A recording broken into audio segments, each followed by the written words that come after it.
that's alright. No. Nope. Can't use the net. Have to stay like this? Yeah. This. Alright. So, a universal feeling that most people have is that what happens halfway around the world won't really affect us. Well, I'm sure most of you know that gas is supposed to hit $5 a gallon this summer. And this is because of what's going on halfway around the world in the Middle East and North Africa. Why is there so much unrest going on there? It's mainly because of the Egyptian Revolution of 2011. Now, most of you are probably all like, what is the Egyptian Revolution of 2011? Well, it gets down to the fact that most of the citizens are fed up with President Hosni Mubarak, and they demand his resignation from power. I will talk to you all about the short and long-term causes of this, what exactly went on, and what this means for the rest of the world as well as for Egypt. I've studied Al Jazeera, which, by the way, Al Jazeera is now a terrorist organization, is a news outlet, BBC, CNN, and the Huffington Post for my sources as for all my information. Alright, so let's start with exactly what happened. Back in 1981, President Mubarak took power. Ever since then, he's had emergency powers, which that means that he can suppress civil rights.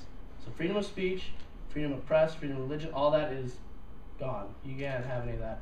And police powers are extended, which allows police to randomly take people in whenever they want, detain them for as long as they want, and hold them for no reason.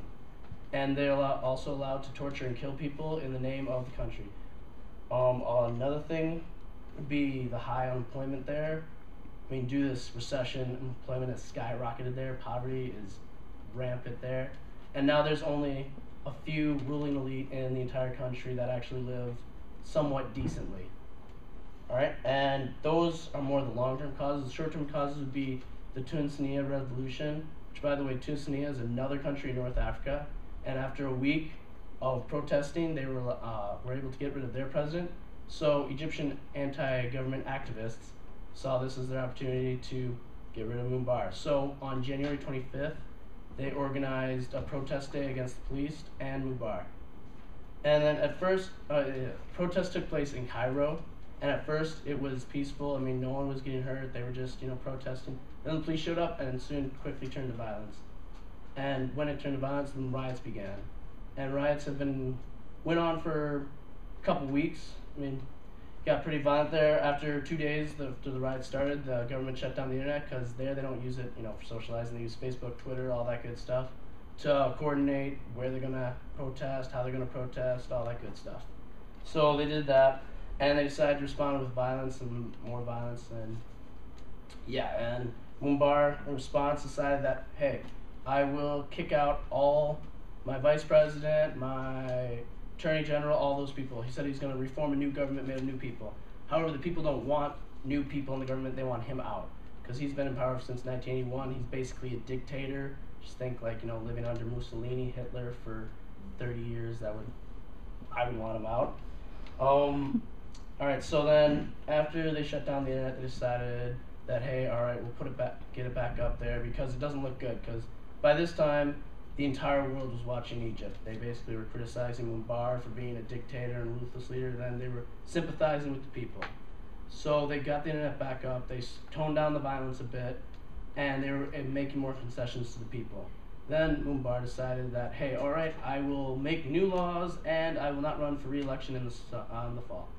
But people still didn't want him there. They want him out now. I mean, like I just said, he's basically a dictator.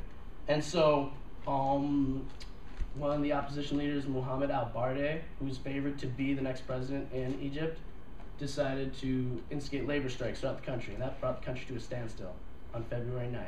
So on February 11th, President Mubarak stepped down from power, but as the head of the new provisional government, Omar Suleiman, the vice president of Mubarak, is leading that one. So basically, Mubarak is still in power, just not directly.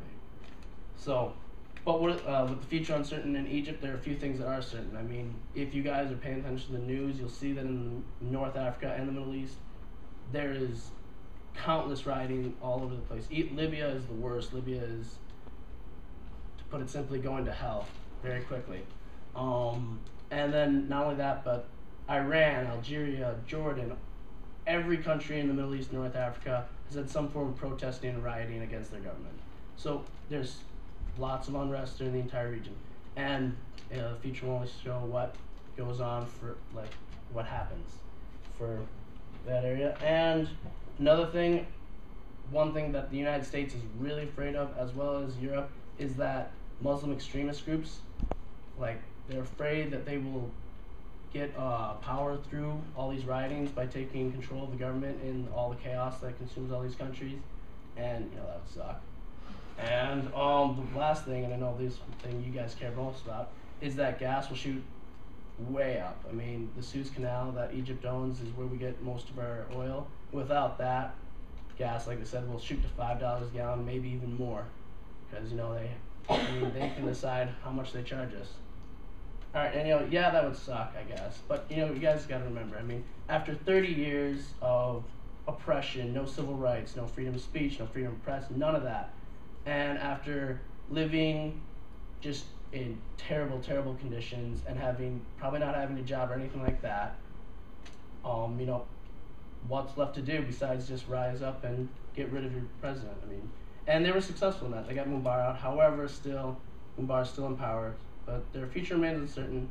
However, they have a shot now. At least they have a chance at a better life. And I mean, this means many different things to the world. I mean, Egypt and the entire Middle East, North Africa will never be the same. I mean, and gas prices are going way up. So just remember, even though it's way across the world or it's halfway around the world, just remember that everything can still affect you. So just try to be more informed and know what's going on in the world. Thank you.